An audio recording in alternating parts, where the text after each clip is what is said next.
চোখ নেই যার সে নাকি চোখ রাঙায়, চোখ নেই যার সে নাকি চোখ রাঙায়। আজকাল 12 ভাতারিরাও মুসলমানদের নাকি পর্দা করা শেখে। বলে এদের নারীরা নাকি পর্দাশীল নারী, এই যে পর্দাশীল নারী তোমরাই দেখে নাও কেমন।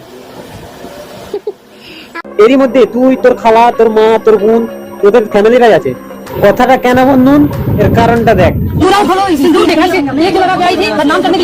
आप ये बुर्का पहन के यहाँ पे दीवानी कचहरी में आए हो शादी करने। चाचा का भाई का किसी का नंबर था। ये बुर्का कैसे पहन ली?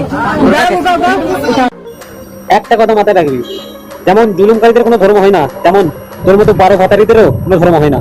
তুই মুসলমানদের নাম বদনাম করার জন্য ভাবিস হয়তো মানুষটাকে হিন্দুত্ববাদী হবে, কিন্তু আসল হিন্দু তোকে বলে না, তাকে বলে দেখ। मौलाना साहब इस माँ के घर आता है और ये माँ इस मौलाना साहब का खिदमत करती है और अपने बेटे की तरह नजर उतारती है।